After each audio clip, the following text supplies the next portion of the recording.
Ano nga po ba? God, faithfulness. No? O faithful God. Hallelujah. Praise the Lord. Amen. No? So, sa mga nakikinig, sa mga kaabangers, sa mga ka-DLS, no po, pwede nyo po bang i-drop down, no po? Sabihin natin, faithful God, no po. My God is faithful. Sabihin natin dyan, no po. At kung meron po kayong mga karanasan, meron po kayong mga nice i-share, ilagay nyo lang po dyan. Feel free, no po. Maging blessing sa ibang mga makakabasa, maging blessing sa ibang makakapakinig, no po. Paanong naging faithful ang Panginoon sa ating buhay. And I believe, mga kapatid, no po, katulad ng palaging sinasabi ng ating mahal na pastor, no, kahit anong marinig natin, mga kaibigan, mga minamahal, no po, kahit anong marinig natin, kailangan po nating i-resolve sa ating puso yung issue ng belief. Paniwalaan natin ang salita ng Panginoon dahil ang Panginoon ay tapat. Sabi niya, I will never leave you nor forsake you. No po. At sabi niya, I will go straight forward ahead of you. Yung mga likong daan, tutuwirin ko. Yung mga bundok na yan, papatagin ko. Yung mga kandadong oportunidad sa inyo, ang sabi ng Panginoon, wawasakin ko yan para sa inyo. Hallelujah. Paniwalaan niyo po yan, mga kapatid, dahil ang Panginoon ay tapat. No po. Bago ko po ipakilala ang ating guest sa hapong ito. No po.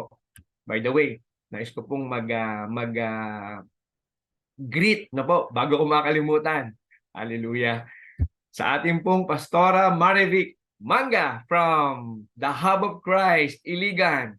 Lahat po kami bumabati sa iyo. Happy, happy, happy birthday. Hindi ko na po babanggitin yung edad. Kayo na lamang po. Basta kami, happy birthday po sa inyo. Ano po? Amen. At sa January 5 and 6, no po, muli ino-organize na po natin to, maging handa po ang lahat. Welcome po kayong lahat, especially dyan sa parting Baguio, no po. Parting Baguio dyan sa North, no po. At kami magdadala din po, no. Magdadala din po tayo ng mga magpa-participate dyan sa ating BBLT. Ang BBLT ay Building Bridges Leadership Training. Ulitin ko po, BBLT, Building Bridges Leadership Training. Meron na rin po yan sa Facebook, no? Hanapin nyo lang po yun. Building Bridges Leadership Training. Na po. Makita nyo po yung mga ginagawa natin doon, yung mga updates. Na po. Ang intention po niyan is really, in these last days, pare-pareho po tayong magpalakasan. Palakasin po natin ang hanay, mga kapatid. Ang hanay ng mga mananampalataya in these last days dahil kailangan po ng bawat churches yan. At yan po ang intensyon ng BBLT. No po, mapalakas ang bawat mananampalataya, ang mga leaders, ang mga pastors natin. Amen? So, bago ko po ipakilala, yan. Ang title po is Anointed to Build. No po, sa ano po yan, sa Baguio po natin gaganapin, sa Baguio Convention Center, January 5 and 6. Amen. Excited na po tayong lahat dyan. Ang ating pong mga speakers, syempre sila Pastor Dong and Pastor May.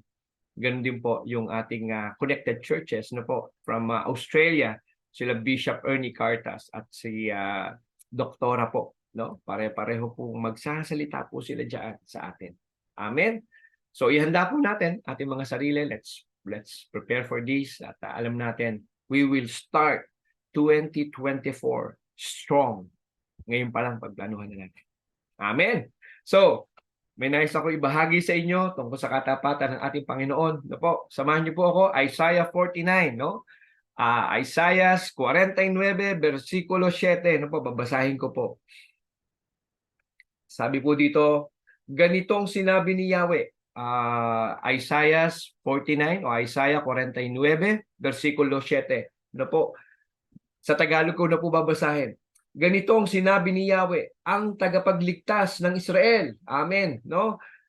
Sa itinakwil at kinamurian ng mga bansa at inalipin ng mga pinuno, makikita ng mga hari ang pagpapalaya sa iyo. Hallelujah. Mga kapatid, ganyan po katapat ang Diyos. Nung sinabi ng Panginoon na ang Israel babalik sa kanyang bansa, ni kailanman, hindi na po ito maaagaw sa kanya. Hallelujah. 1948, May 14, 1948. The Israelites were scattered, go back to their own land.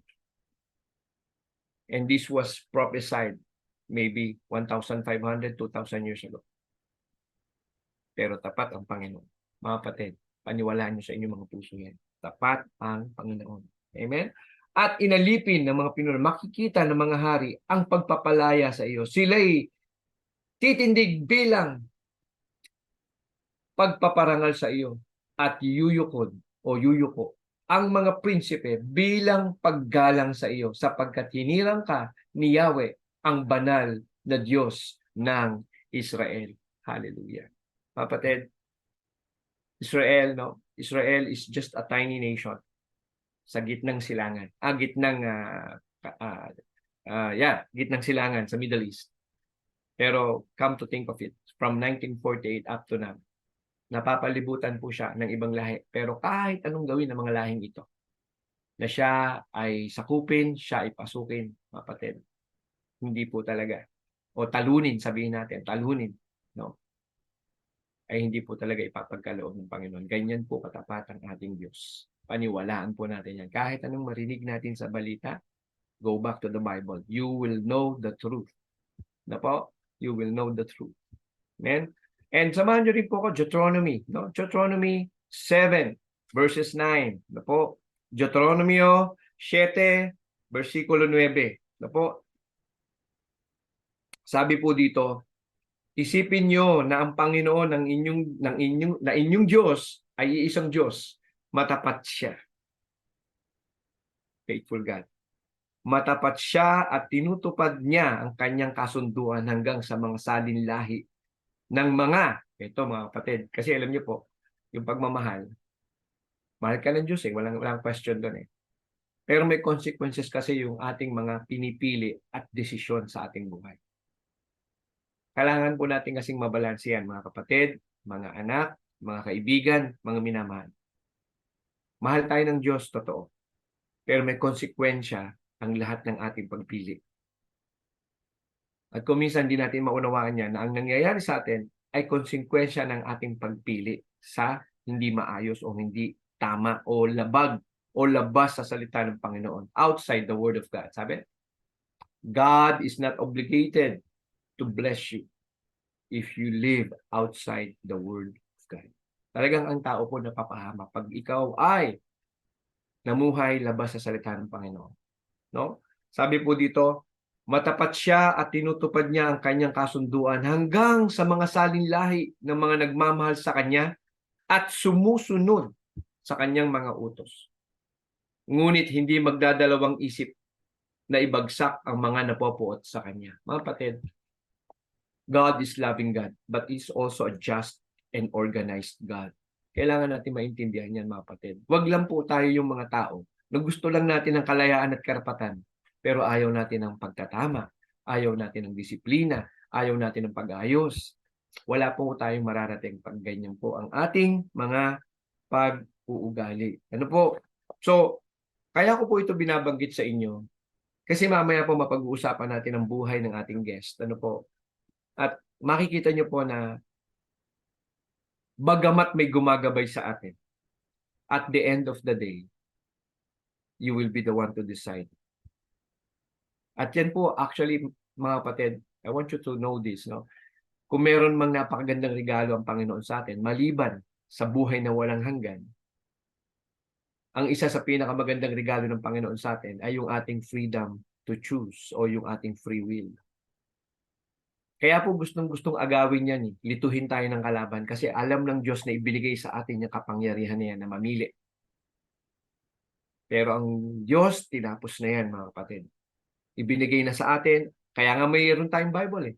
That's why we have the Bible. May manual na ibinigay at iniwan ng ating Diyos sa atin. Manual of life. Pero yun nga lang, mga kapatid, no? Nawa, aming panalangin. Sa hapong ito, we will be empowered and strengthened. Na yung ating kalayaan ay kalayaang gagamitin natin upang sumunod sa purpose ng Panginoon sa ating buhay. Opo. Amen?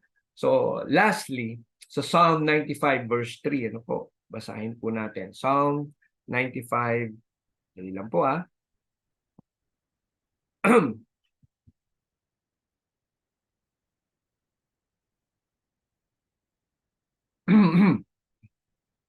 Psalm 95 verse 3 na po. Basahin ko po sa New King James Version. For the Lord is the great God. Amen. And the great King above all gods. No? Siya po ang ating Diyos at ang nag-iisang hari ng mga Diyos. Siya po talaga, mga kapatid. No? And He is faithful sa ating mga buhay. So, mga kapatid, ready nyo po ang inyong mga sarili. Na po. I-ready nyo po ang inyong mga ballpen, papel, inyong mga Bible. No po. And, iandaan nyo po ang inyong mga sarili makapakinig ng isang buhay. No po. Payak, simple. Pero ang Diyos ang nag-guide, ang Diyos ang nag-giya, Diyos ang nanagumpay sa kanyang buhay hanggang ngayon. It doesn't require a high level of education. It doesn't require old age. It requires a heart ready to listen and obey. Hallelujah. So bago ko po ipakilala ang ating guest, let me just mention itong iba po nating mga nakikinig. Yan, sila Ate Kasing, sila Ate Carolina Isaig. Amen. Ayan, yung ating birthday pastora, Pastora Mavic from Iligan. Dr. May Arizobal Quiachon, no? Blessed afternoon. Oh, from Cebu, si Sister Maylene Pajarillo from Cebu. Amen. Sino pa po ba? Teresita Respicio Sabado. Welcome po, sister. Rosemary Socias from Bacoor. Welcome po. Rose Dabulus. Amen. And Ate Kasing from Pasig. Lichi Bakiran. Hello, Kadieles, Kaabangers. Siyempre, active din yung ating mga DLS staff. Welcome, Maria Razo. Kasing, Valderrama, Sonia Mantilla, blessed afternoon sa bawat isa. Hallelujah. Si Sister Josephine from Calamba. Ano pa ba? Clefton, Manila. Wow. Ito ang isa pang kahanga-hanga. Nung isang linggo, siya po yung ating na-interview. Grabe to. Ate Evelyn Bue. Patuloy po tayong makinig at i-share po natin ang platform na ito. Alam natin, mga kapatid, huwag maging blessing po ang usaping ito, especially sa mga kabataan. Amen. Uy, welcome back po, Pastor May. Good afternoon po sa lahat, sabi ni Pastor May. Sino pa po? Maria Priscilla Eugenio. My God is faithful. Amen. Lagay po natin dyan, i-drop po natin sa ating comment box, my God is faithful. Declare po natin dyan. Ninang Angie, Sister Angie, nasa US po siya ngayon. Welcome, Ninang. Regards po kay Jel at sa mga bata. Kayo ay apostolic muna ngayon. Hallelujah. Amen. Aking kapatid from Singapore, Christian Faustino. Ingat ka dyan, God bless. Okay? Ciao de la Cruz. Mga kasama ko sa Saudi, sa OFW. Nandito po, nanonood po sila. Renato. Bro, ingat po kayo dyan sa ating sa Saudi and sa Middle East. Amen. Norma Sales Cadiz. Magandang buenos dias from Spain. Ate Norma. Hallelujah. Talagang tayo po ay international. Talagang pinagpapala po ang ating pong platform na ito, ang platform po ng ating Panginoon to really sabihin nating ikalat po ang kabutihan at katapatan ng ating Panginoon. Glory to God. Glory to God po. Hallelujah. Amen. So, mga kapatid, without further ado, salamat po sa ating lahat. Patuloy po tayong manood, patuloy po natin i-share ang ating segment sa hapong ito. At we also encourage you, mga kapatid, kung gusto niyo pong marinig yung mga previews na mga interviews, mga segment po natin, even the teachings of our pastors, no po. Pwede po kayong mag-replay, no po. Meron po tayo sa YouTube, meron po tayo sa Facebook. Okay po? Daily life sharing. Amen. So ngayon po, without further ado, no po, akin na pong ipapakilala ang ating pong special na guest sa hapong ito. No po. Siya ay nag-aral ng criminology.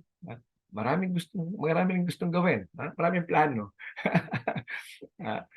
Siya po ay bata pa, no? Ano po? Pero sabi nga ng Panginoon, pag gagamitin kita eh. Ano po? Ganun din. Even in your old age, sabi rin ng Panginoon, you will flourish. Ano po?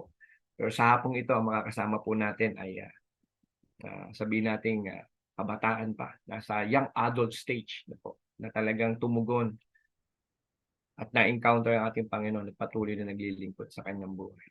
Amen? Galing po siya sa Quest Church, no po. May na-invite na rin po tayo at may mga na-interview po from this church, no. Yung naalala ko po si Pastora Apple, no po, na ating na-interview. And now, this afternoon, mga kapatid, no, are we ready? Sabihin nga po natin sa ating drop box, sa ating pong comment box, no. Yes, I am ready, no. Declare natin, mga kapatid, I am ready. Now, sa hapong ito, sabay-sabay po nating i-welcome na po by the presence of the Lord and the welcoming heart of the daily life sharing na po. Welcome, Kuya, Brad, Pastor, Dan Lloyd D. Romero. Welcome po, welcome po. Hello po, Pas. Good afternoon po. Yan naman yung nag-i-interview at saka yung interviewer. Yung interviewer at saka yung interview medyo Pas, bro, pwede niyo po bang batiin? Sino po yung mga gusto niyo pong batiin no po sa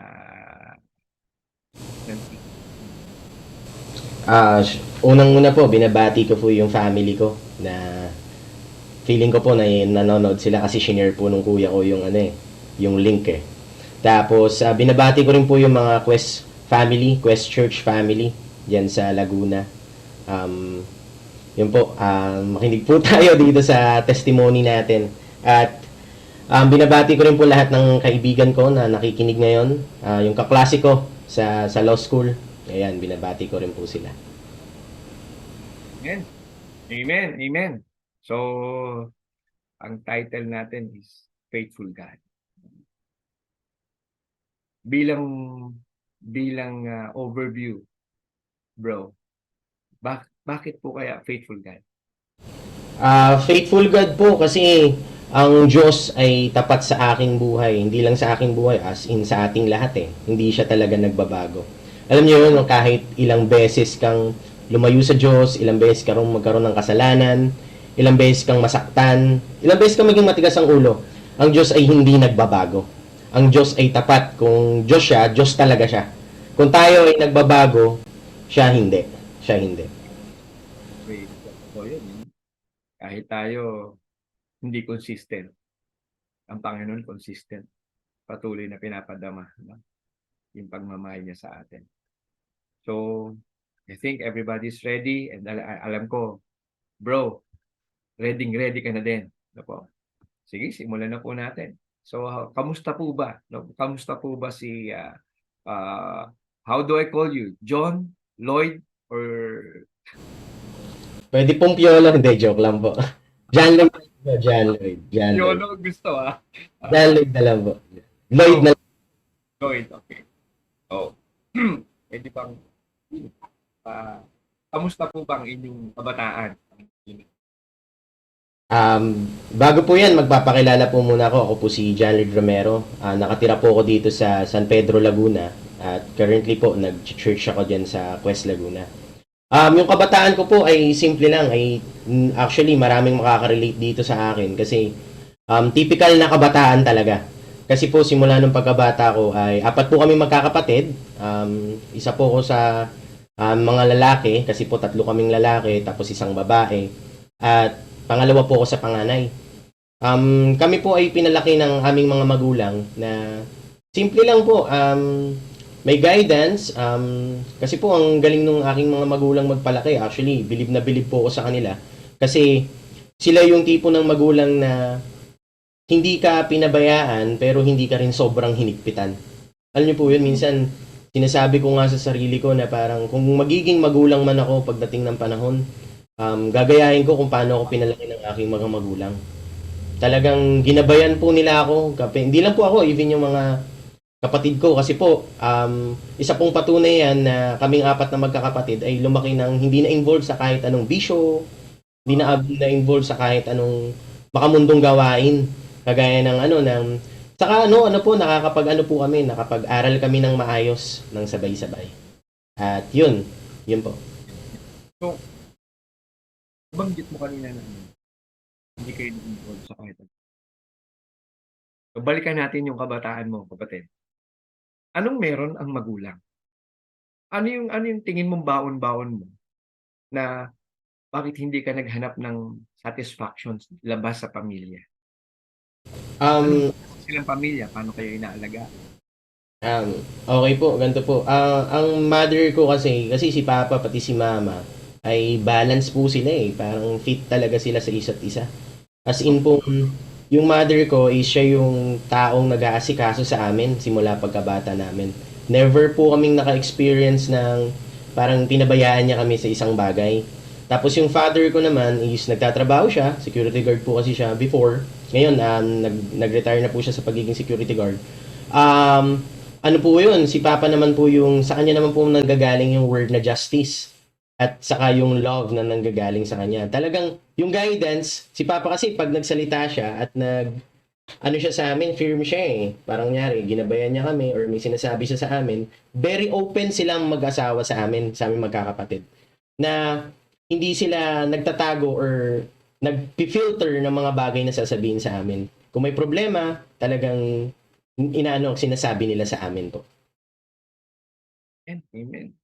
So, mga kaabangers, makita niyo po, yung talagang pagpapalaki ng magulang, yung talagang pagpapalaki ng magulang ay hindi mo matatawaran, no? Hindi mo rin kayang pantayan.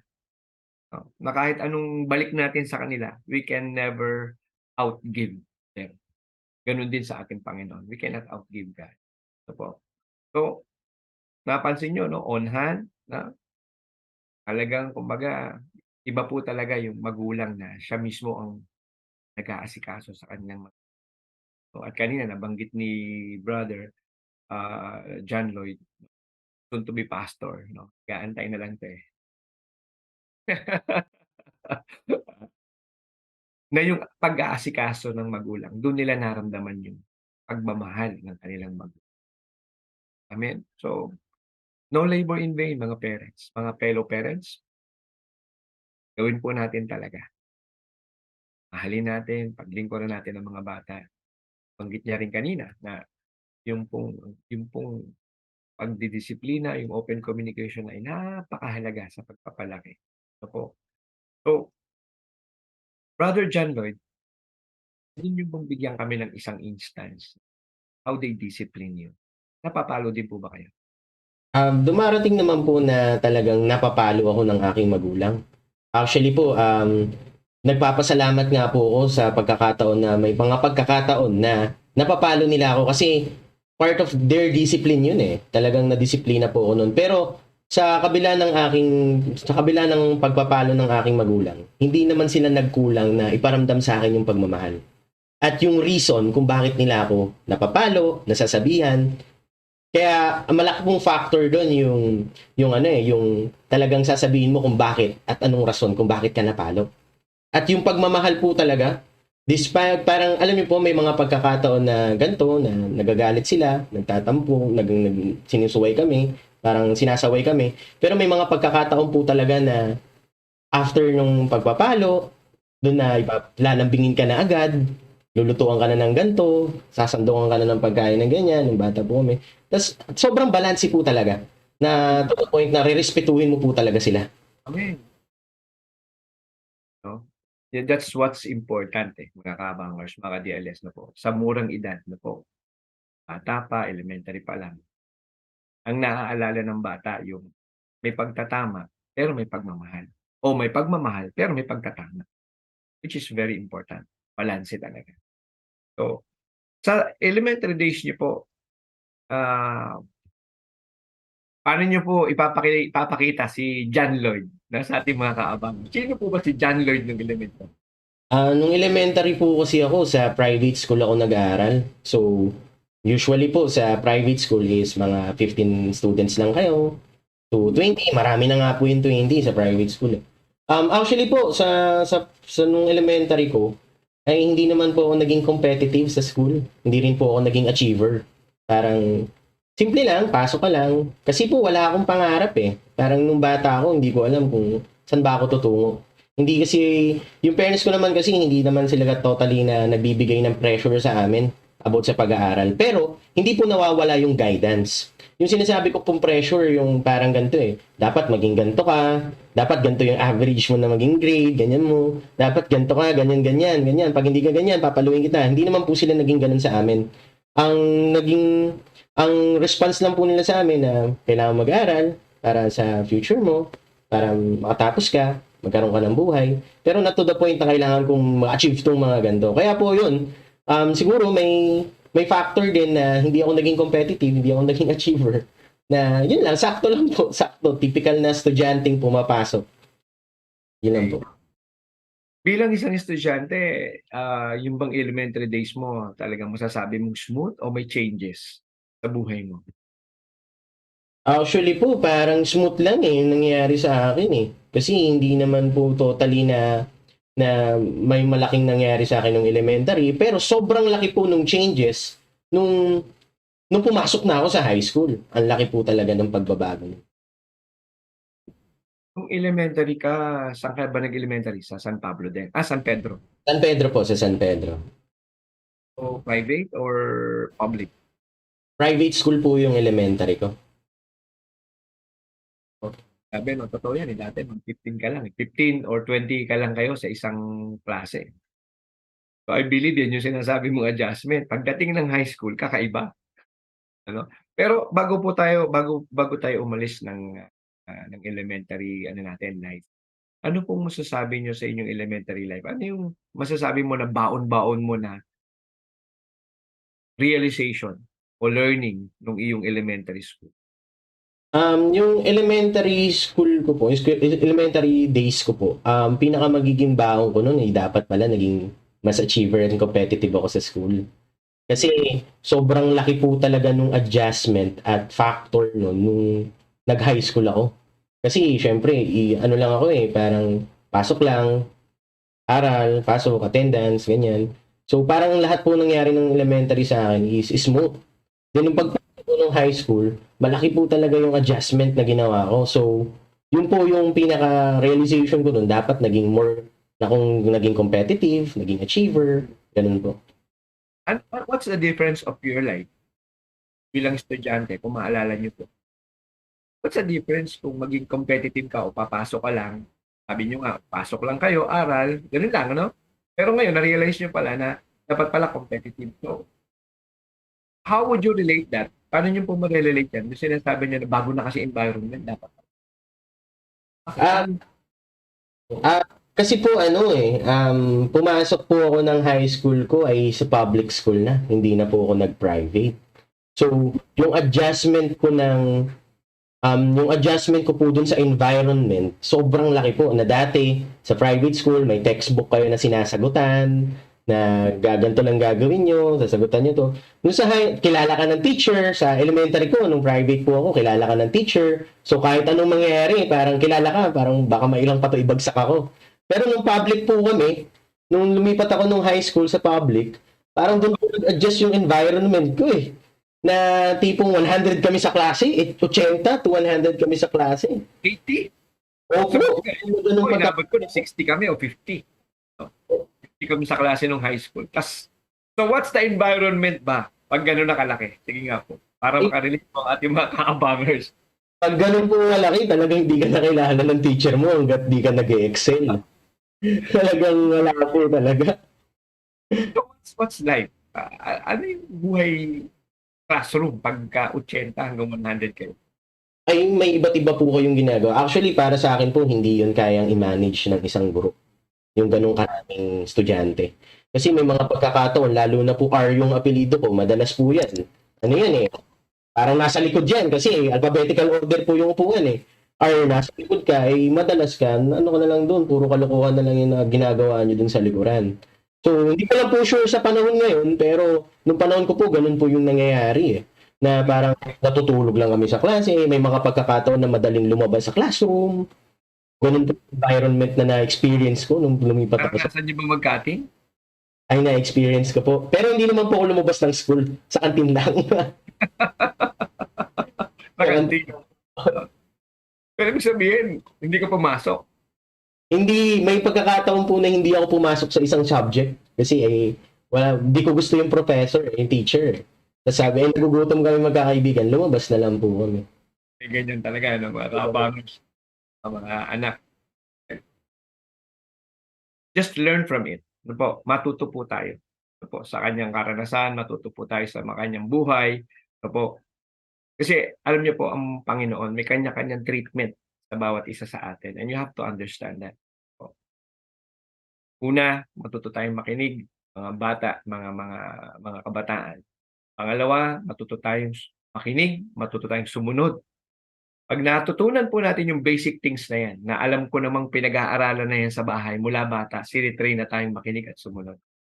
So po, mas sa tingin mo ba, Kuya John Lloyd, 'pag ang bata ay marunong makinig at marunong sumunod, maginhawa ba ang buhay o puro puro problema ang buhay? Agree po ako na talagang maginhawa po ang buhay pag marunong kang makinig at sumunod.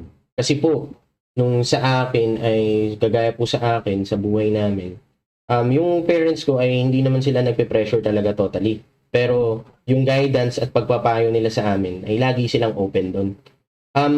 Nakikinig po ako sa kanila at sobrang laki pong impact nun sa buhay ko. Bilang nung bata po ako, nung time na high school ako, malaki pong impact yun sa akin kasi sobrang takot po ako sa parents ko na parang feeling ko pag gumawa ako ng isang pagkakamali ay binagbebetray na ako sa kanila.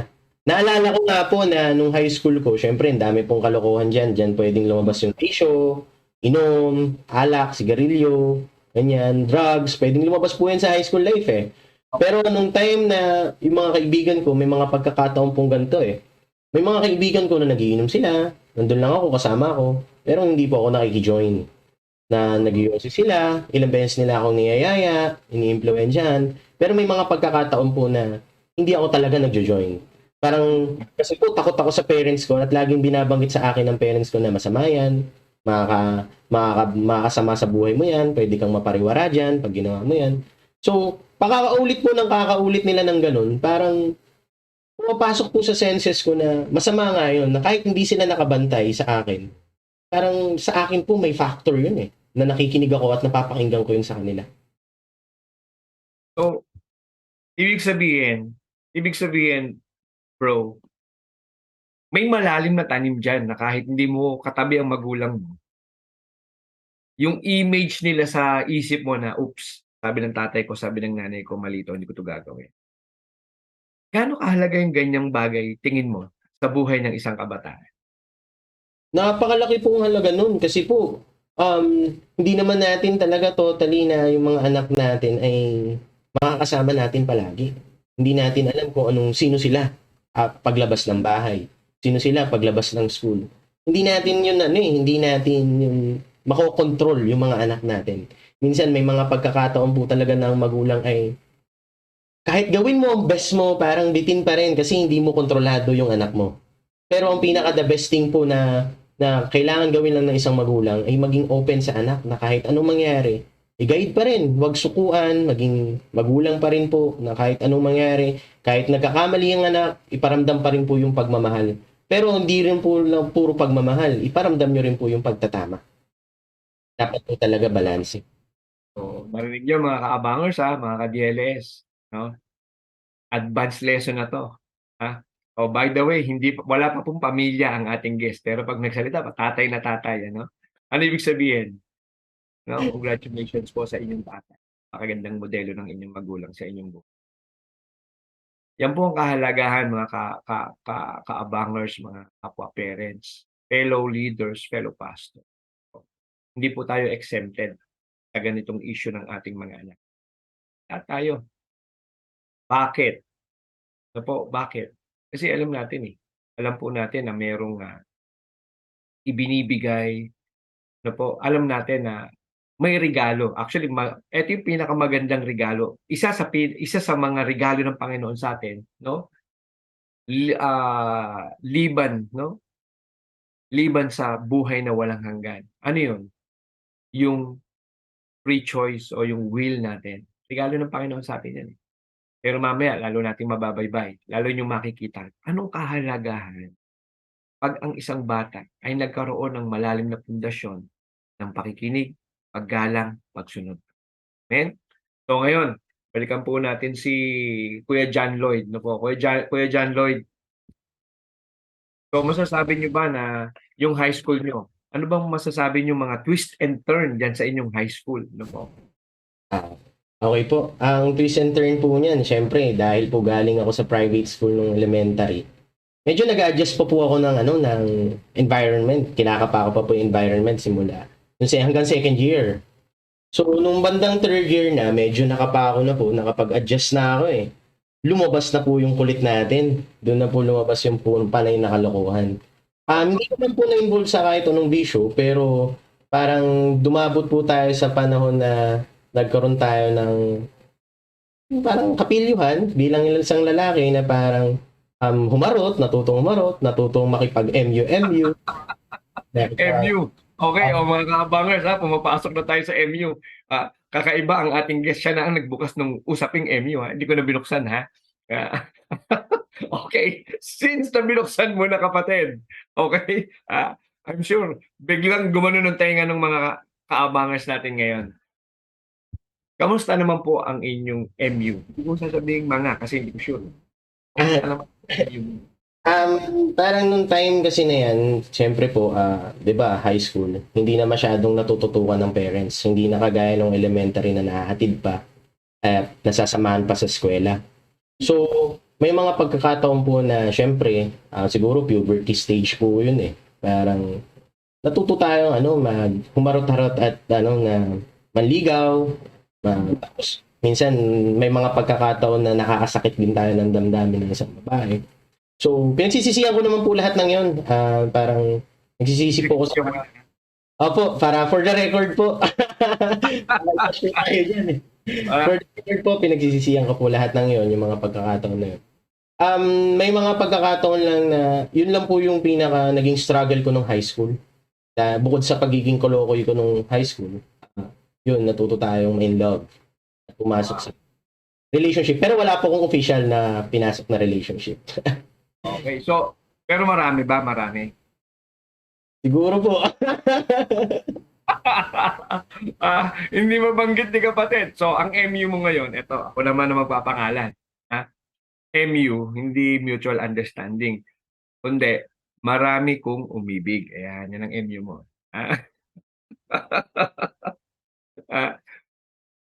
Question regarding this MU thing.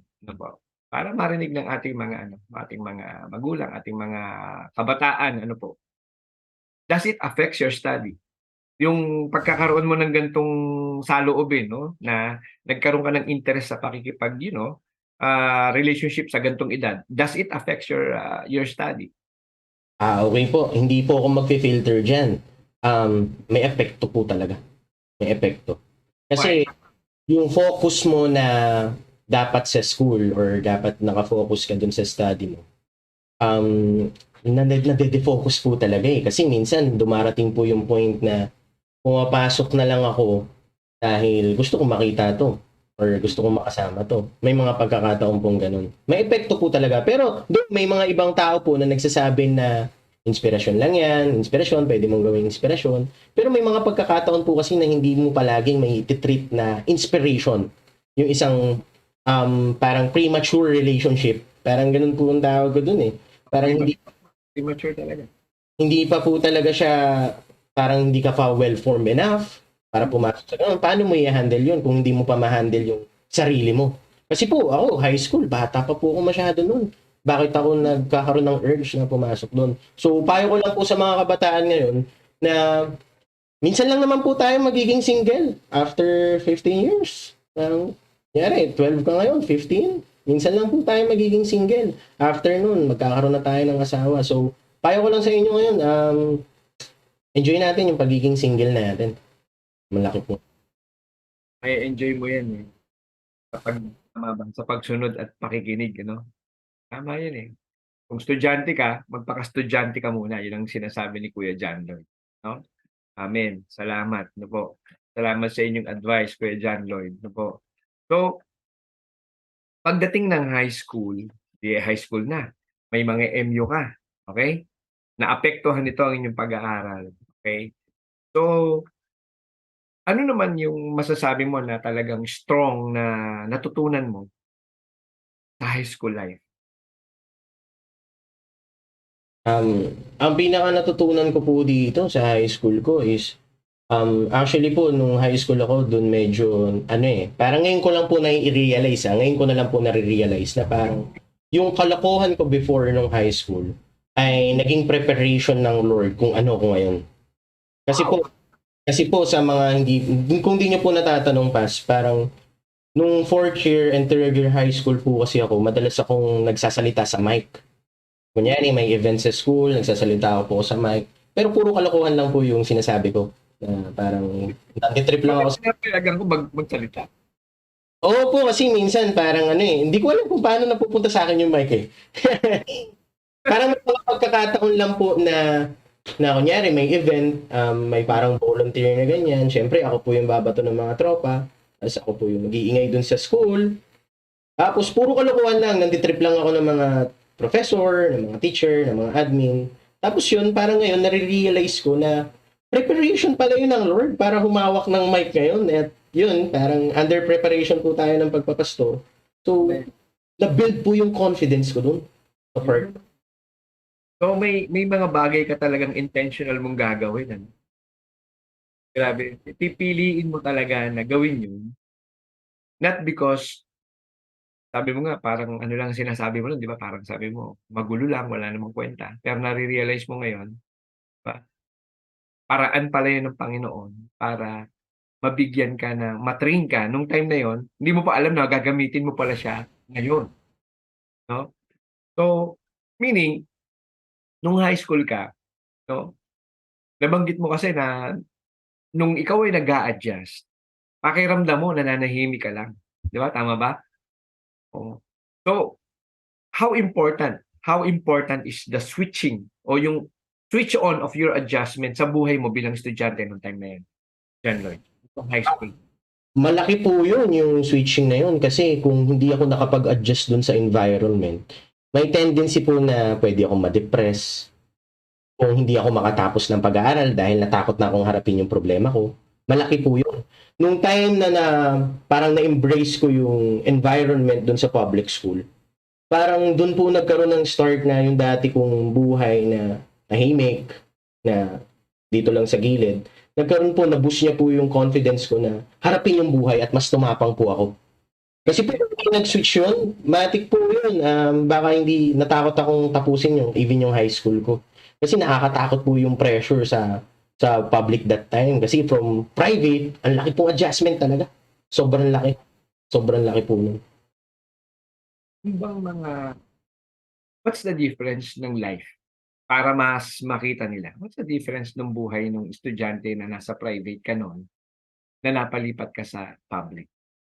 Hindi ko po sure kung makaka-relate sila sa akin dito, pero malaki po diferensya eh. Kasi number of students pa lang po ay malaki na po talaga. Kasi doon, kilala ka talaga ng lahat. Even yung lahat ng tao sa campus nyo, pag private ka, pag 15 lang kayo, kilala ka po ng lahat. Eh doon sa high school, may mga kaklase ako na, saka po sa private, parang sabay-sabay kayong nag-step up eh.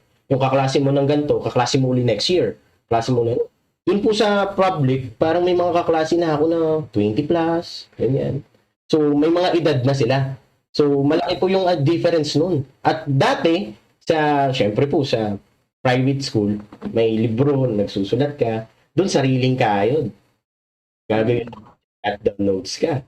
Pipilitin mong sipagin yung sarili mo kasi pag di ka nakilala ng teacher, may possible na bumagsak ka kung di ka maganda ang grades mo sa exam. Ang hirap niyan pag international section mo, no? Di ba?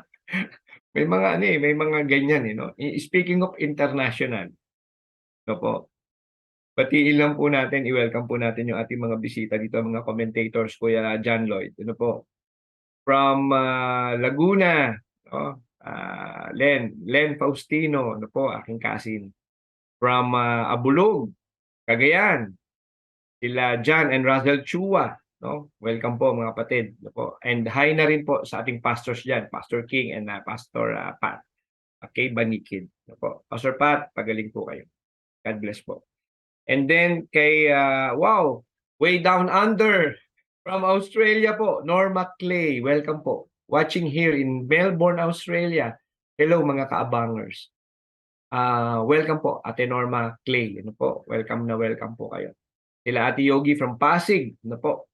Sino pa po ba? Kuya Richard Carrasco, welcome, welcome po. And from Nueva Ecija, Muñoz, Nueva Ecija, from the Recent Generation Church, si ano pala to? Si ating kapatid na Cristina de Torres Adan. Ayan, sila Ate Chris, no? From the Hub of Christ Church. Oh. And Jenu Sarap. Kilala niyo po ba to? Good afternoon. John Lloyd is God sent to our office. Oh, Si our office. I will miss him in case he pursue his calling to become a pastor. Hallelujah. Pastor na, lawyer pa. Yan ang matindi dyan, di ba? Ano mo masasabi niyo po kay Jenu Sarap? Sige po. Gusto ko pong pasalamatan si Judge Paras po yan, si Judge Paras, yung boss ko po sa office. Okay. Yun po, malaki pong tulong din si Judge sa development ko po bilang Christian. And then, welcome din po kay Kuya Bonnie Socias, po, from Bacoor. And Pastora Lay Villarama, po. Mga co-host po natin to sa RLT. Po. Sino pa po ba? Yan, Wilmar. Uy, mga young adult natin sa Qatar to. Nung nasa Qatar pa po tayo. Wilmar, Brother Wilmar, welcome, welcome. Welcome po ang The Great Commission Global Ministry. Pastor Celso and Pastor Ann.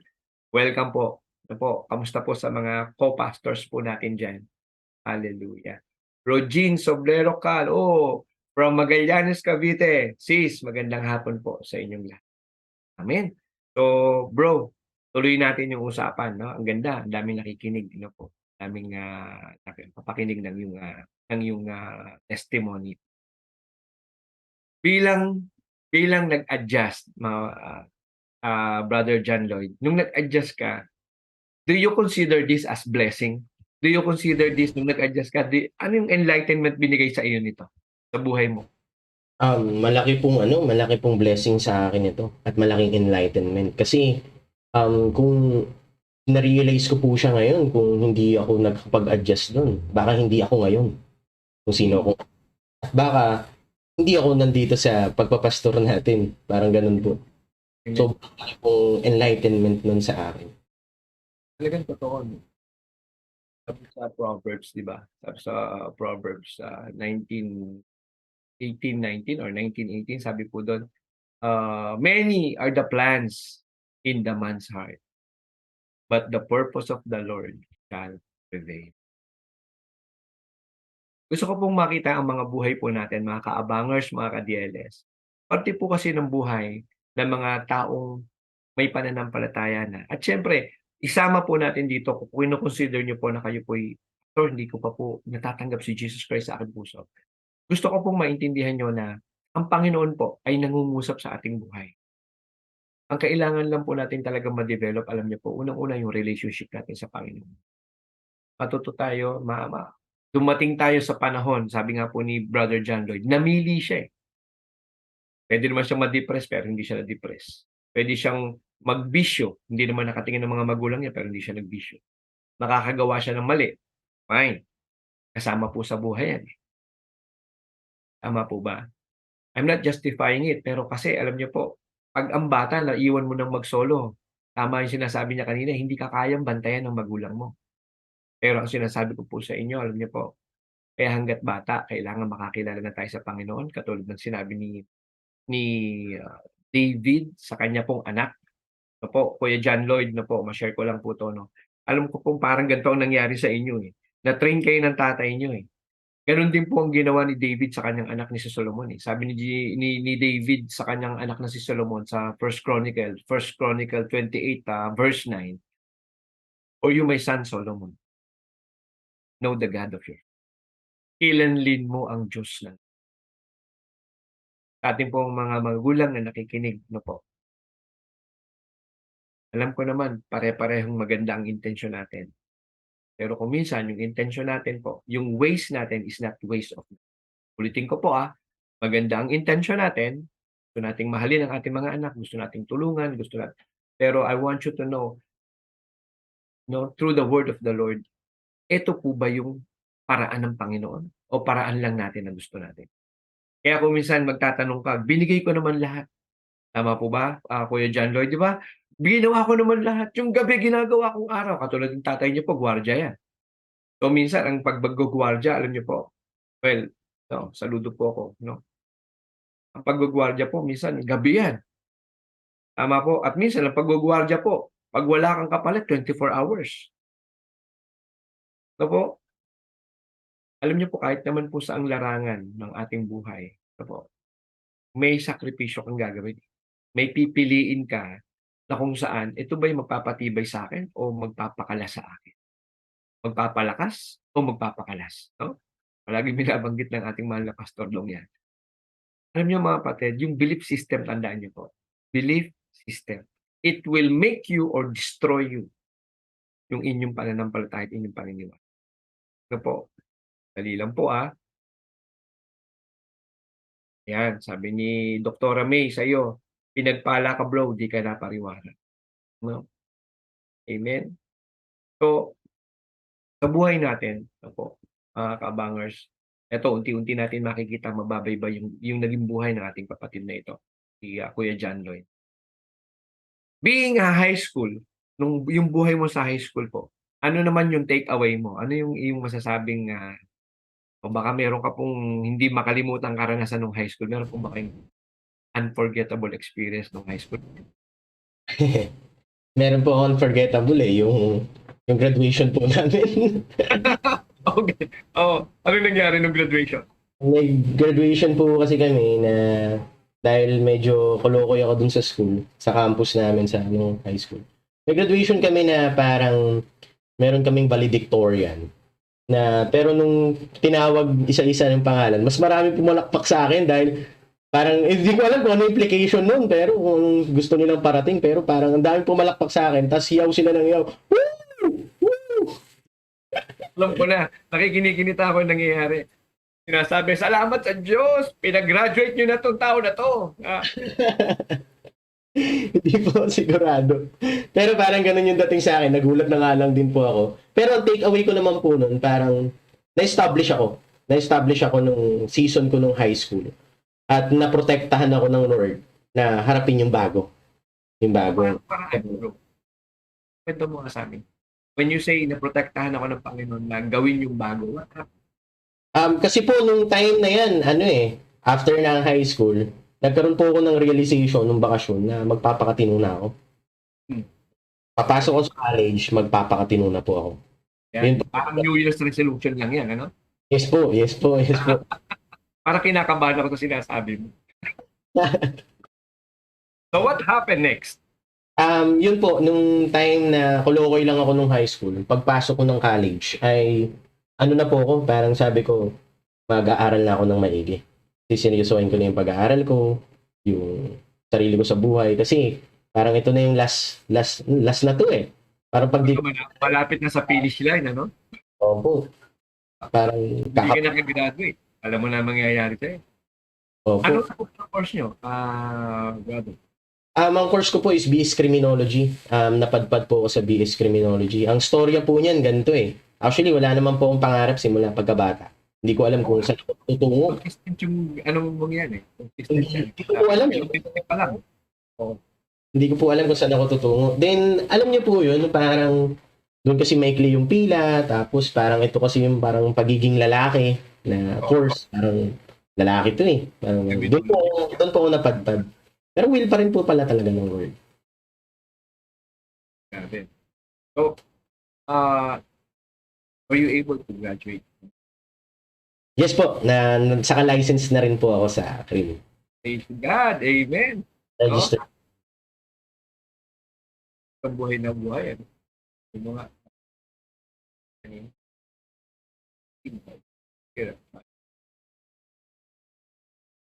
pero ito po, bago po natin pag-usapan niya mga kaibigan, mga kaabangers, mga ka-DLS, pag-usapan po natin yung kanyang college life. Kung marami kang MU nung high school life, nadagdagan po ba ito pagdating niyo ng college life? Parang iba ang ngiti mo, Brad eh. Total, mga kapatid, lumang buhay na ito. Lumang buhay po ito, for the record po. Ang first year and second year college po, syempre criminology. Mas lalo tayong naging kolokoy sa bagay na ganun.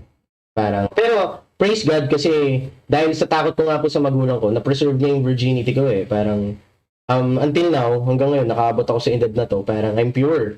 Parang ganun, Lord, thank you. Kasi umaharot ako, pero parang nandun pa rin yung protection mo. Hindi ko naman po napansin to yung sarili ko. Umaharot eh, no?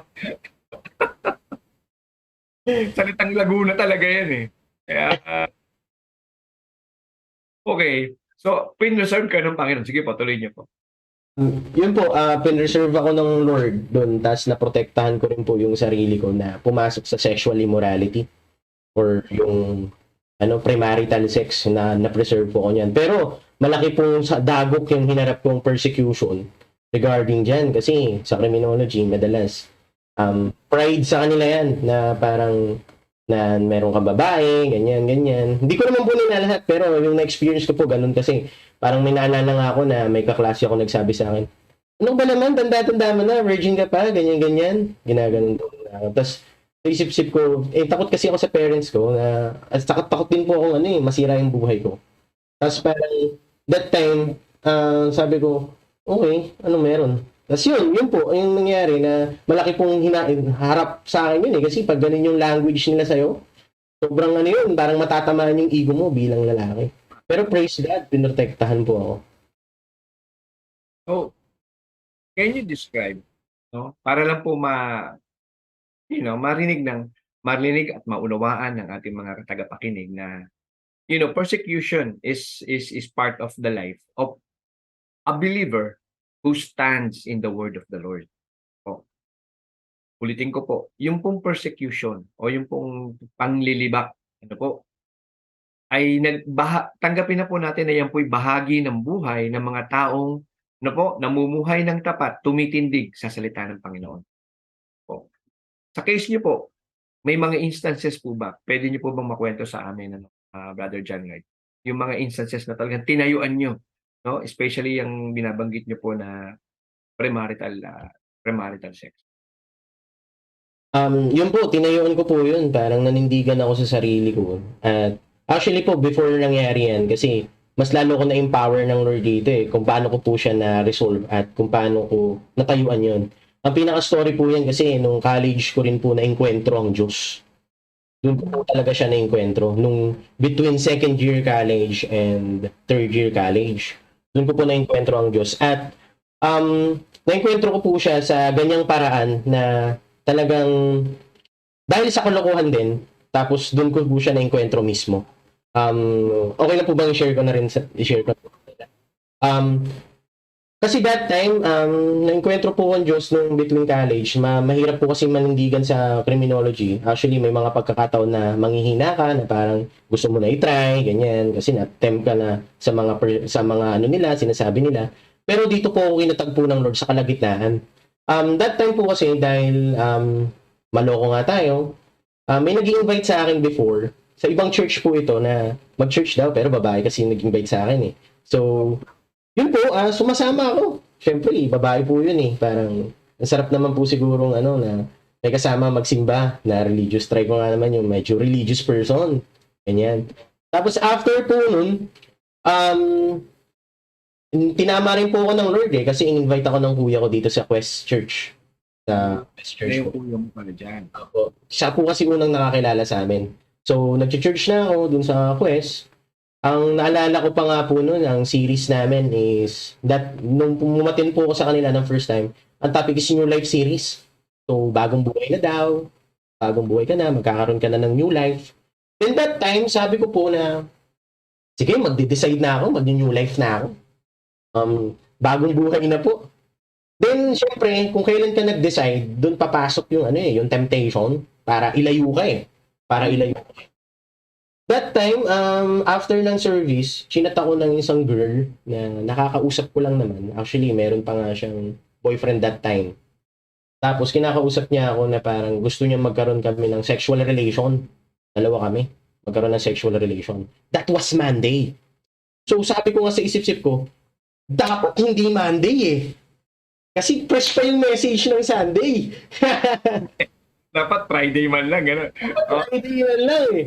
Ganun po yung nasa isip. Pero, sorry Lord, that time, na ganun yung naisip ko. Pero, yun po, totoo po yun na ganun, may pagkakataon na ganun. So, dahil sa sinful tendencies at pagiging mahina natin bilang tao, natempo ako, pinuntahan ko si girl.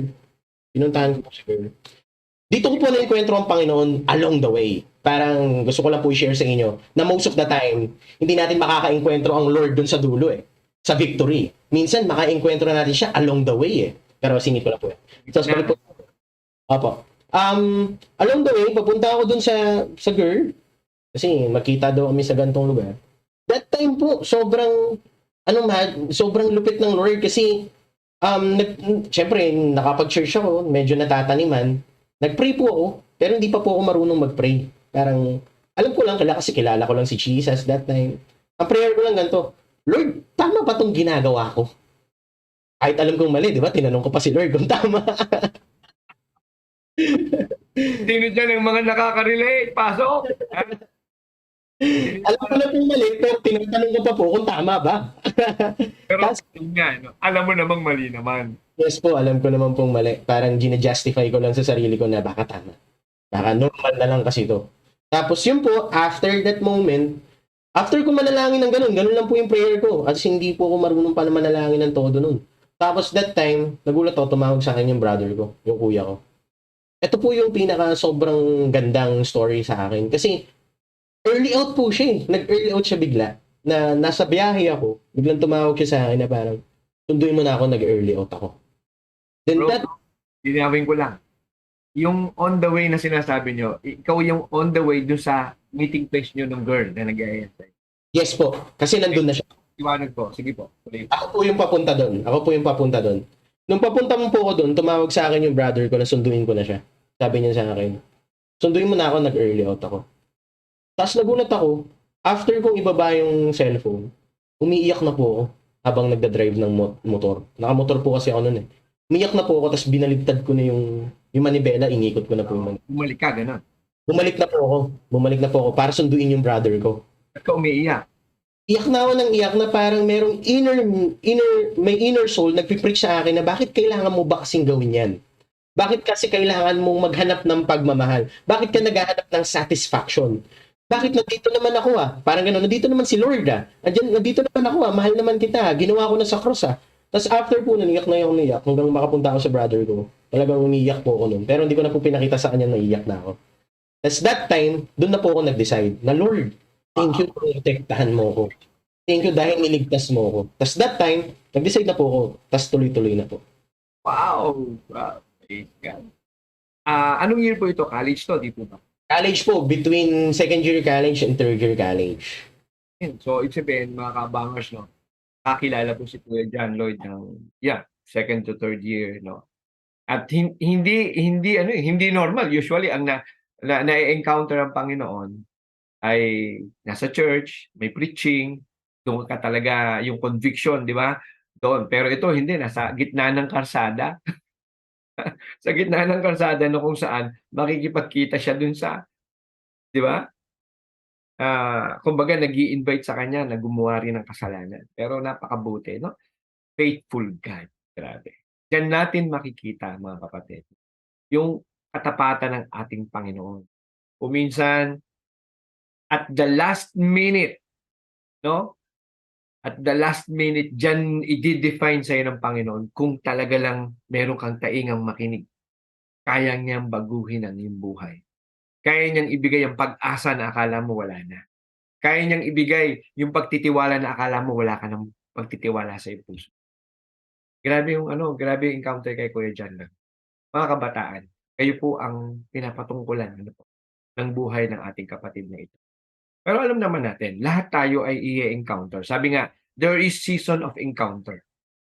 At yung season of encounter na yan yung kung saan gagawa ka ng labag o labas sa salita ng ating Panginoon.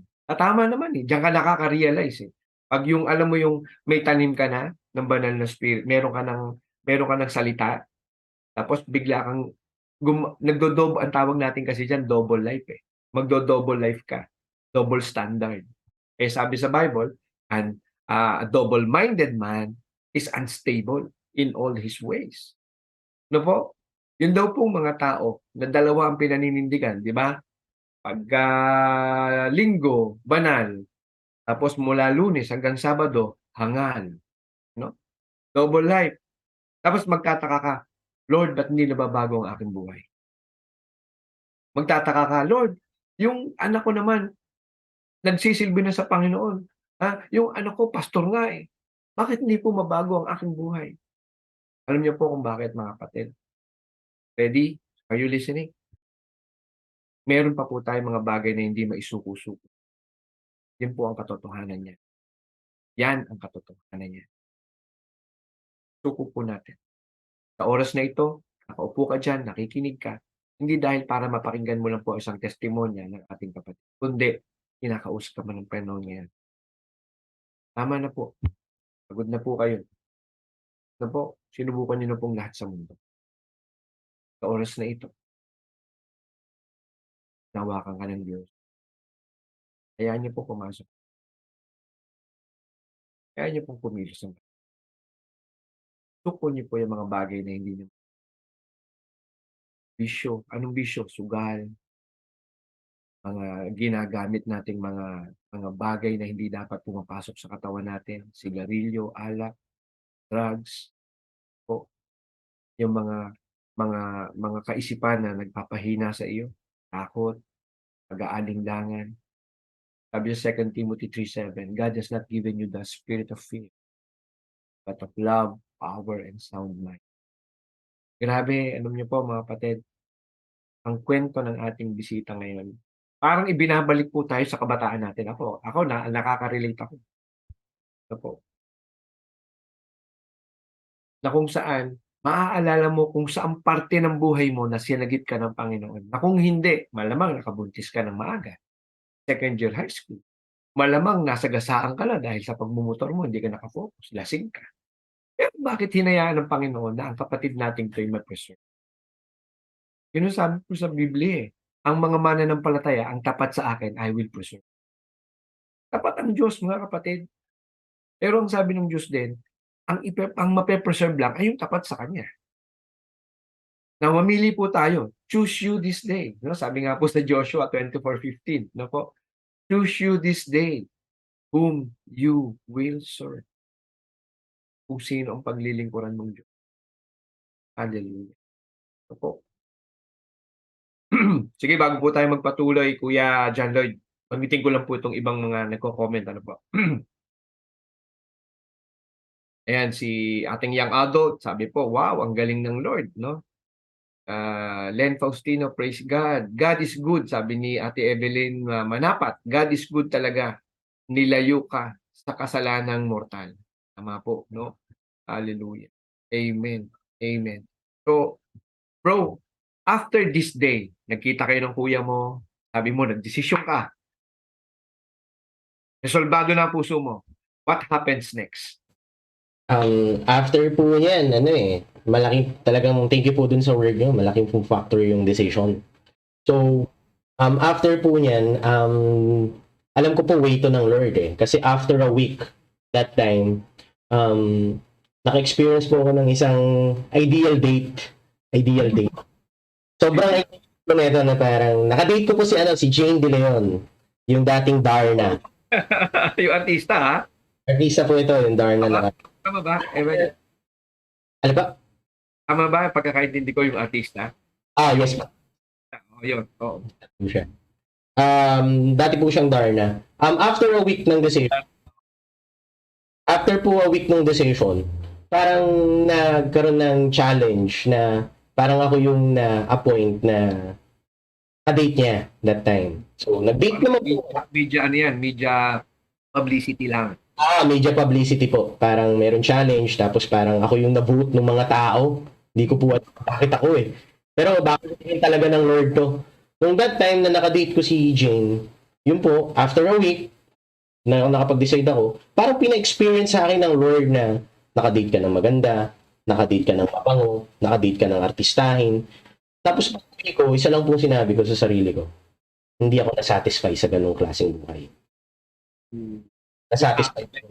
Opo.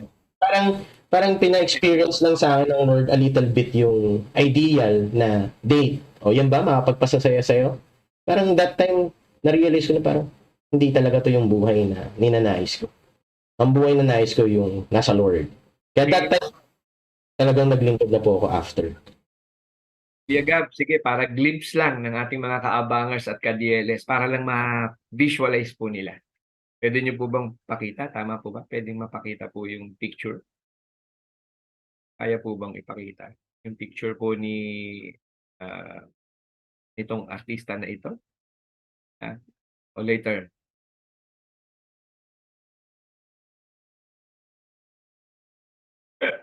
Ayun! Siya yung nagdarna, oo. So yan po ay kumbaga ano lang yan eh, na kumbaga yung date na yan ay parang media publicity, media promotion. Na nabunot si Kuya John Lloyd, so kaya po sila nagkaroon ng ganyan. Okay, sige po. Salamat po, Kuya Gabby.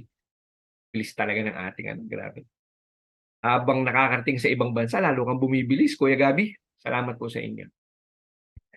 So, Brother John Lloyd, after po nito na, yun nga sabi niyo resolve na kayo, ayan na-experience niyo yan, na-experience niyo po yung what do you think ang nagpihit sa puso niyo para sabihin niyo na, "Hindi na ako satisfied sa gan'tong buhay." Na kahit merong gan'tong opportunity, kahit gan'tong mga bagay na kung tutuusin puwede mo ipagmalaki yun, 'di ba? Tama po ba? Pero bakit? Bakit may sa puso mo parang hindi na? Kasi po, na-compare ko yung yung love ng Lord dun sa naranasan ko. Parang yung love niya is na parang natabunan niya lahat eh. Yung meron ako. Then that time na parang, itong mga bagay na to na na-experience mo, at yung mga hinahanap before, hindi ka na-satisfy niyan eh. Pagdating ng gabi, parang kulang ka pa rin. Parang pagdating tapos ng araw, parang may kulang pa rin sa'yo na hinahanap mo. Pero nung time na naengkwentro ko po ang Lord at na-twist niya yung buhay ko, parang yung satisfaction at fulfillment po nung life sa puso ko. Sarap po matulog ng gabi, Yan, parang hindi ka nakulang, ganun. Parang kinumpleto niya po talaga yung buhay ko ng Diyos. puro po, Kuya Brother Pastor John Lloyd, paano naman po ang ginawa ng Panginoon after that na nag-commit ka na talagang nag-dive in ka na sa ministry? Puwede niyo po ba ikwento sa amin yung inyong naging buhay? Actually po, totoo niyan, naging smooth po lahat ng buhay ko. Pero hindi naman totally smooth kasi may mga pagkakataon na may mga laban din bilang Kristiyano kahit nag-commit ka. Pero one thing is for sure kasama mo siya. Kasi hindi naman talaga, parang ang naging pagkausap sa akin diyan ng Lord ay hindi ko pinangako na aalisin ko sa iyo lahat ng problema mo. Pero one thing is for sure na pangako ko sa iyo, anak, sasamahan kita sa lahat ng bagay. Praise God, amen. I will not leave you nor forsake you. Oh, yan eh. Ganyan ka-faithful ang Panginoon. Amen. Hallelujah. So, puwede niyo po ba sa'min kahit ano lang po, phase by phase po, from there on na nag-commit na po kayo sa Panginoon, pakikwento po, Kuya John, yung buhay mo na hanggang ngayon po ay sabi niyo po kanina provisioning report. And include that into the prayers. Ayun po, after ko pong mag-commit, nag-start na tayo na magkaroon ng nag-commit po ako niyan, second year college. After po niyan, nag-start na po ako magkaroon ng life group. So, isang taon pa lang po nung nakakilala ako sa Lord, may life group na po tayo, or cell group kung tawagin, sa PL Moon, sa mismong school ko. At yung mga kaklase ko na may ilan na sumama sa akin ng mga kaklase ko na dating kasama ko lang sa kalokohan, yung nakakasama ko sila sa cell group. Tapos po, ginamit tayo ng Lord sa iba't ibang mga campus. So sabi ko, Lord, ibang grabing parang ibang klaseng pribilehiyo po ito na magamit ko, Lord. Tapos may mga pagkakataon na bumalik ako sa college, sa high school ko, kasi nag-harvest na po ako doon. May mga teacher ko before, nakilala ko na parang hindi sila mapakaniwala na parang talaga ba ikaw? Tama. Di ba ikaw yung nagsasalita sa mic na ang gulo-gulo? Yun po, grabe, talagang lahat po yun ay gawa lang po ng Panginoon. Hanggang sa po makagraduate ako at makapasa ako ng board exam, lahat po yun talaga gawa ng Panginoon. Po talaga lahat yun. So, after po nun, kamusta po yung inyong ministry life? Ministry life po, ito po, nagtutuloy-tuloy ngayon, under preparation po tayo sa pagpapastor. At gusto ko na rin pong i-declare sa lahat ng nanonood, this coming year, early next year, is magpo-full time na po ako sa ministry. Wow. Glory to God. Yun po.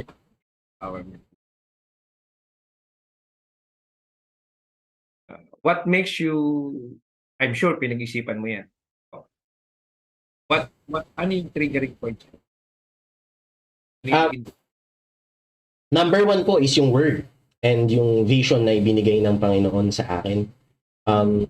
May isa po kasing pagkakataon na pinakita sa akin ng Lord yung mga bagay na gagawin niya sa aming simbahan, sa Quest Church, na talagang gagawin niya pong isang mega church, yung church namin. So, that time na actually po sa SLEX ko rin po habang nasa biyahe rin po ako, na talagang naiiyak ako sa sinasabi ng Lord dun sa vision na ibinaba niya sa akin. Nag-confirm po ako sa word. Tapos yun, sinasabi niya sa akin na get ready and prepare your things at gagawin natin tong mga bagay na to, ganyan. Sobrang linaw po talaga na kailangan po yung kagaya po nung kala Peter nung time na nag-decide sila to follow Jesus. That time po, actually nandun sila sa season of frustration kasi wala silang huli buong gabi wala silang huli.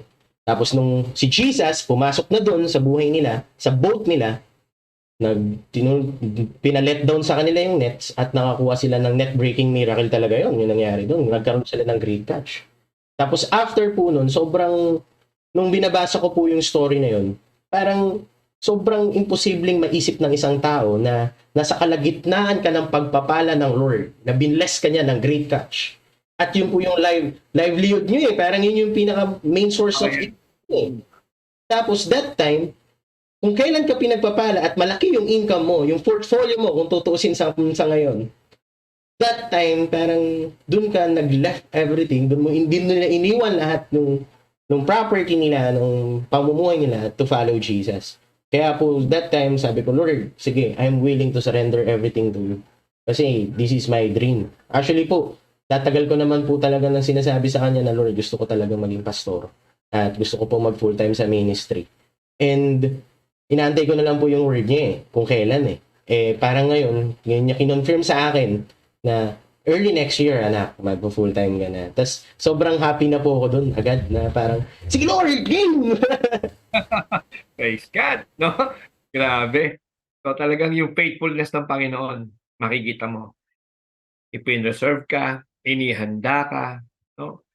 Hindi ka talaga hindi ka talaga iaayos sisinupin, papalakasin ng walang dahilan.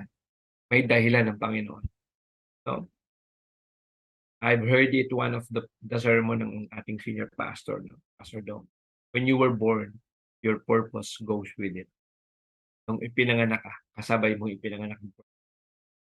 Hallelujah. Praise God, no? Marami ang makarinig, marami ang makatanggap, maka-catch ng spirit sa hapong ito, no? Basahin ko lamang po yung iba nating mga nagko-comment. Kapatid, bago natin ipakita yung mga video, meron pong gustong bumati sa iyo, eh. Basahin ko lang po muna 'to, no? Ayan, nagpapasalamat lahat po sila. Amen, amen. Praise God. Ah, ah, ayan, welcome kay, Mar Arellano. Pagpalang sabi ni ate, mapagpalang hapon po sa lahat, ka-DLS. Sabi ni Ate Yogi, "Amen, God restore you for a good purpose." Amen. Sabihin niyo nga po, drop down niyo nga po. God God give me my purpose. God gave me my purpose. Oh, yung purpose ng Panginoon, mga kapatid, 'pag tiningnan niyo po siya, opo, 'pag tiningnan niyo po siya, may tinatawag parang competency kasi ang purpose. Merong common, merong core, 'no? 'Pag sinabi nating common, ito yung lahat nasa lahat, ano, demanded 'tong competency na 'to sa lahat 'pag sinabi nating common. Ano yun? Nire-require tayong magturo. Lahat tayo to preach, teach the word of the Lord and baptize them in the name of the Father, of the Son, of the Holy Spirit. Yan yung Great Commission. Yung Great Commission, siya yung common sa lahat. Lahat tayo binigyan ng ganyang utos ng ating Panginoon, regardless of your position in the church. Dapat po, matuto po tayong maghayag ng salita ng Panginoon. At huwag po nating ikahiya, no? Magkaroon tayo ng kalakasan, boldness to spread the word. At yung core, yan po yung particular sa yung ipinagagawa ng Panginoon. Kaya core. Ibig sabihin, yung common sa lahat ng Kristiyano, yung core, yun po yung pinapagawa sa atin. Specialization yan sa'yo. Apo, pwede kanyang gawing musician. Ang core competency mo as a believer is being in the ministry, in the music ministry. Merong iba teacher, yung iba pastor, yung iba sabihin natin sa ushering. May core. May ipapagawa sa iyo na kahit pare-pareho tayong Kristiyano, hindi po kayang gawin ng iba, pero sa iyo itinalaga. Kaya core. Kaya alam niyo po, mga kapatid, habang bata pa tayo, habang may panahon pa, naririnig natin ang salita ng Panginoon, mga kapatid, let us have this moment from our God. Lord, hingin mo talaga sa Kanya. What do you want from? Kung minsan, hihingin mo yan, nandun ka sa lalim ng problema mo. Minsan, hihingin mo yan at ipaparealize sa iyo, nandun ka sa buhay na walang direksyon. Minsan, bibigay sa iyo ng Panginoon yan, doon sa panahon na pakiramdam mo wala ka ng pag-asa. Minsan, ibibigay ng Panginoon yan, no? Doon sa panahon na kung saan pakiramdam mo tinalikuran ka na ng lahat ng tao. Pero doon ipaparamdam sa iyo ng Panginoon, eh, ganyan ka-faithful ang Panginoon. Amen? And to give testimony and add on to the testimony of our guest. Na po, kung ready na po yung mga video na gusto rin pong maghayag ng message and confirmation sa testimony ni Brother Pastor John Lloyd. Sige po, pakita na po natin yung mga video natin. Salamat po. Good afternoon, Daily Life Sharing TV, and good afternoon, Pastor John Lloyd. Grabe tong taong to, sobrang nabe-bless ako, and nakita ko, witness ako kung paano siya sumunod sa Lord, at ngayon nakikita ko yung ginagawa ng Lord, mga miracles sa buhay niya, sa mga blessings, pagpapala, and ayun, I hope and pray na makakasama, hanggang dulo, sama-sama tayo, bro. God bless. We love you. And hi Lloyd, just want to tell you kung gaano kita na-appreciate sa spiritual life na meron ka ngayon, kasi grabe yung spiritual level mo ngayon, and I witnessed many things in your life, the ups and downs, and I'm so blessed to witness those things kasi nakikita ko talaga kung paano kumilos ang isang napaka mabuting Diyos sa buhay mo. And isa sa mga katangian na gusto ko sa'yo is yung kung paano ka sumunod sa Panginoon 100%. Grabe yung, alam mo yun, meron kang isang pagsunod sa Panginoon, talagang kinabiliban ko na sabi ko parang kung ako yun, parang ang hirap sundin. Pero ikaw nagawa mo and sobra akong proud kung paano ka sumunod sa Panginoon. And continue to take the pride of the name of Jesus Christ wherever you go and be His light sa lahat ng tao na nadidiliman ng buhay. So, yun, continue sa pagpapagamit sa Lord and God bless you more, kapatid. And, yun. Hi Kuya Lloyd, I just wanna tell you how much we appreciate you and how proud we are sa movement na ginagawa mo, sa paghakbang mo at pagpapatuloy na pagpapagamit kay Lord. Keep up the good works. Yeah, hello, Kuya Lloyd. We just wanted to appreciate you, appreciate your life, and we're so happy that you're growing in faith as our Lord wants you to be. Yan. My son, John Lloyd, tuloy mo lang yan. Keep up the good work. Hi anak, maraming salamat sa pagiging mabuti mong anak sa amin at nagpapasalamat din ako sa Diyos at binigay ka niya sa amin. Patuloy kang magpagamit sa Kanya. Yun lang, we're happy para sa'yo. Hallelujah. Praise God. Praise God. Any message po, Brother John Lloyd? Ano sabi niyo po sa kanila? Medyo, sabi ko, hindi ako iyak kasi puro kalokohan lang yung sasabihin ko. Pero nagulat po ako dun sa video kasi may family, nandun po sila na nakasuporta sa akin. Actually, hindi pa ako nakakatalon doon pero nararamdaman ko na yung support ng family ko sa akin. So, kaya I'm so happy kasi hindi lang to basta pagtalon eh. This is a great promotion. Darating yung moment na this ministry and itong mga pagpapastor, pag-full time sa ministry ay hindi nakakatakutan ng mga tao tumalon kasi kasama ang Diyos. Kasama ang Diyos. Yun po, gusto ko lang din pong magpasalamat dito sa daily life sharing, sa opportunity na isiwalat yung mga testimony at kung paano binago ng Lord at yung kabutihan ng Lord. Thank you Lord kasi lahat ng to sa Kanya lang din naman eh. Kung babalikan ko nga po lahat ng story na yun, parang lahat yun orchestrated para sa isang plano at napakabuting plano niya. Yun lang po. Amen. Amen. Amen. Amen. Grabe, no? So mga kapatid, nakita natin, tunghayan natin yung buhay na sabi natin, kung mapapansin nyo, kung maririnig nyo po yung kanyang mga sinabi kanina. Kung yung ibang tao maraming plano, nagulat ako sa taong ito, wala siyang plano sa buhay niya. Wala siyang pangarap. Ha? Pero salamat sa Diyos. Alam niyo po, may Diyos na nangarap kahit hindi ka nangangarap para sa sarili. Mga kapatid, mga kaabangers, tandaan niyo po ito. Ito po. Hindi niya pinangako sa atin ang smooth landing. Pero ang pinangako niya sa atin, I will be with you. I will not leave you nor forsake you. You are the son. You are my son. At kung ano man po sabi, we are partakers of His glory, sabi ng Panginoon. Amen. Kaya mga kapatid, alam niyo po, sa bawat araw na ating naririnig ang mga iba't ibang testimonya po ng mga tao. Iba't ibang testimonya from different walks of life. Hindi niyo po ba napapansin, merong drug addict, merong naglaya sa magulang, merong walang pinag-aralan, pero ang mga miyembro, judge, ang mga miyembro matataas ang pinag-aralan. Bakit? May mga taong tumakas, may mga taong 5 years old pa lang, taga-benta na ng drugs ng tatay niya. May mga tao na sabihin natin na abuso sila ng mga pinagkatiwalaan ng magulang nila. Pero sa kahuli-huling bahagi ng kanilang buhay, the glory of the Lord, the glory of the Lord.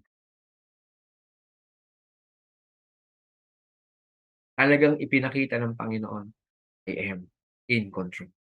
Siya talaga yung may control ng buhay. Hawak ko. No? Sabi, hawak kita sa aking righteous, victorious right hand. And no one can pluck you away from my hand. Kapatid, sa oras na tayo nagbigay na po ng pagtitiwala, tinanggap na natin ng Diyos sa ating puso. Pangako ng Panginoon yan. No one can pluck you away from my hands. At sinasabi rin ng Panginoon, mga kapatid, sa 1 John 1:9. Ano man, no? Especially yung mga nanonood po ngayon, sabihin natin, alam nyo, sa puso nyo, wala pa pong, sabihin natin, personal na relationship sa ating Panginoon. The Lord is leading me to this prayer of acceptance. Sa lahat ng nakakarinig, sa lahat po ng nakaupo dyan, just give God a chance at this very moment na siya ay iyong matanggap sa iyong puso. Mga minamahal, mga kaibigan, po, I believe our God is an infinite God. Kaya nga po may mga nakakapaginig from France, from Dubai, no? Welcome po sa aking kababata, kaibigan. Talagang isa sa mga loyal friend po natin to, si Brother Jimmy Santos from Dubai. No? Sino pa po? Yung mga kapatid po natin sa France, marami eh.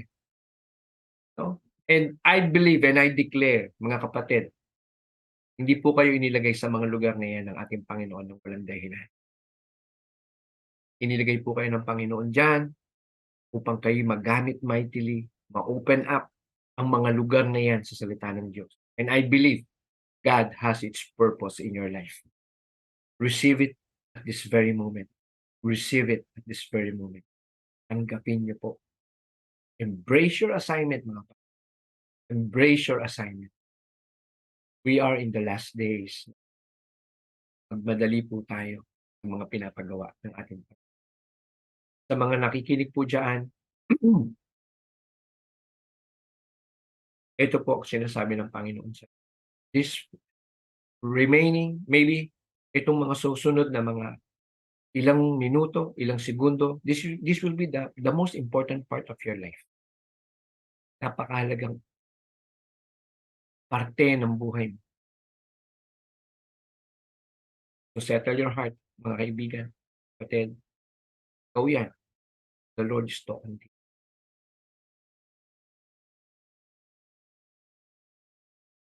You will accept Him. Sabi ng Panginoon, for whoever believeth in me, he will not perish, but have everlasting. Gusto mo ba ng buhay na gustong ibigay sa iyo ng Panginoon? Pangarap na ipinapangarap sa iyo ng Panginoon? Kapatid, mga kaibigan, samahan niyo po ako sa panalangin na ito. Let us all have this prayer of acceptance. At ang tinatanggap natin dito ay hindi po sekta, hindi po relihiyon. Tinatanggap po natin ang ating Panginoon. Wala pong church, wala pong religion na napako sa krus. Ang napako sa krus, ang nabayubay, ang tumubos po sa atin ay hindi po samahan, hindi relihiyon, kundi ang ating Panginoong Hesukristo. Doon po tayo makipagrelasyon. Sa oras na ito, sabayin niyo po ang panalangin na ito. Ikaw yan na nais mong tanggapin ang ating Panginoon.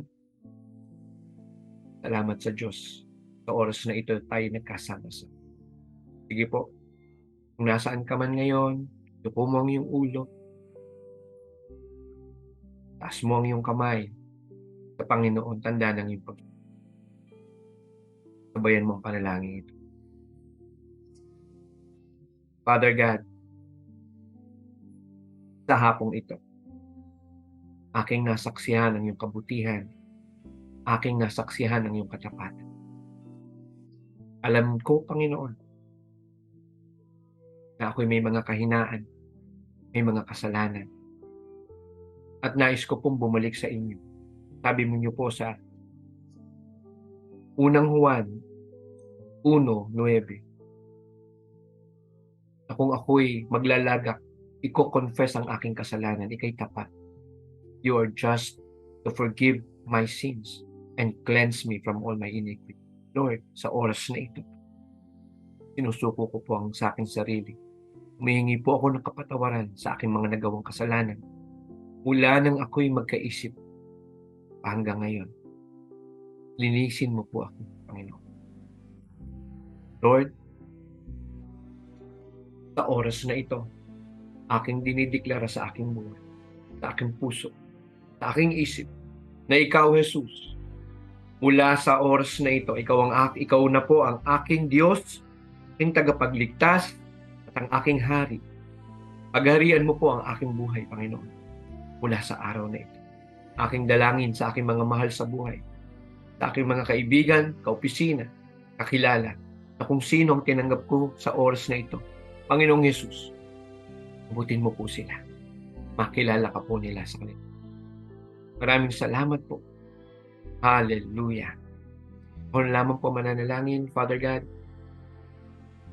Kilala mo po ang iyong mga anak. At sabi mo sa iyong salita, sa isang kaluluwa, na tumanggap sa iyo, libu-libong anghel na nagsasaya sa kalang. Panginoon, pagpalain mo po yung mga anak na nagsitanggap sa iyo sa oras. In the mighty name of Jesus Christ, everybody says, Amen and Amen and Amen and Amen. Hallelujah. Hallelujah. Hallelujah. So, I believe God, the Holy Spirit works in you in this very moment.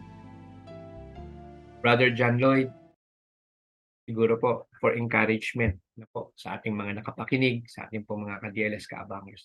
Ano po yung last words niyo po na pwede niyo pong mabigay po sa tagapakinig? Last words ko lang po sa inyong lahat.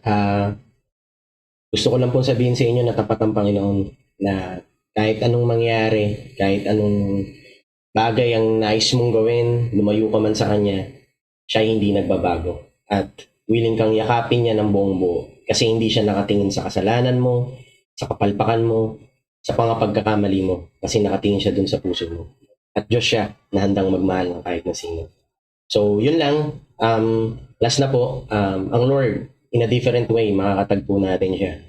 Pwedeng sa daan, pwedeng kahit saan. At even yung parang alam mo na ikakapahamak mo, ay pwedeng gamitin ng Diyos in order for you na mas lalong lumapit sa Kanya. The enemy meant that for evil, but God meant it for good. God bless you po. Praise. Concise, pero malaman. Po. Yun yung sinabi ni Joseph sa kanyang mga kapatid. Hallelujah. Siguro po, sa puntong ito, mga kaabangers, mga ka-DLS, ano po, eto na, patapos na po ang ating oras. Ano po, Kuya John Lloyd, pwede po ba namin kayong hingan ng panalangin? So, to pray for this platform. Ano, Sige po. sa pakinig po ng ating platform ng ating Panginoon. Sige po, tayo po yung manalangin at lumapit sa Panginoon.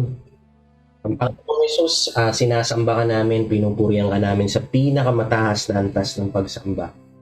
Panginoon, ngayon ay dinadalangin ko at inilalapit ko po sa inyo itong platform ng daily life sharing, Panginoon. Ay gamitin mo pa sila mightily, Panginoon. Panginoon, pagbungahin mo itong platform na ito, Panginoon. Ikaw na po yung umabot ng mga tao. Ikaw na po yung umabot sa mga iba't ibang klaseng bansa, Lord. At Lord, wala kaming ibang gustong panalangin, Panginoon, kundi ang matanghal yung pangalan mo. Panginoon, i-empower mo pa sila Pastor Walter, Panginoon, even yung team nila, Panginoon, even the whole daily life sharing, Panginoon. Ikaw na po yung magpala sa kanila ng siksik libig at umaapaw. Ikaw na po yung magbigay ng anointing sa kanila, Lord, ng wisdom, Lord. Ikaw na po yung bahalang mag-empower sa kanila, Lord. At Lord, pakitaan mo pa sila ng iba't ibang klaseng milagro mo. Lord, pakitaan mo sila ng supernatural things, Lord. Lord, I declare blessing. I declare, Panginoon, na yung presensya mo talaga ay yung sasama sa kanila kahit saan magpunta. Panginoon, gusto naming pasalamatan dahil merong gantong platform, merong gantong privilege para purihan ka, para matanghal yung pangalan mo, Panginoon. Panginoon, kayo na po yung bahalang kumilos at pagbungahin niyo pa yung mga followers, likes ng platform na ito, Panginoon. Kayo na po yung bahala para mas marami pa po tayong maabot. Thank you, Lord. In Jesus' name we pray. Amen. Amen. Amen. Amen. Amen. Muli, brother, soon to be Pastor John Lloyd Romero, we pray for you and we in advance congratulations, no. Salamat po sa inyong buhay. Marami nakapakinig and I believe marami pong na-bless po. So sa ating po mga kaabangers, mga ka-DLS, muli magandang hapon po sa inyo. No po. Ito po si Pastor Walter, nag-iiwan po sa inyo. No po, in behalf ng ating pong mga senior pastor, Pastor Dong, Pastor May. Kami po nag-iiwan sa inyo ng kapayapaan, kagalakan sa ating mga puso at tatagan na nanggagaling sa ating Panginoong Jesucristo. In the mighty name of Jesus Christ, Amen, Amen, Amen. Salamat po ng marami.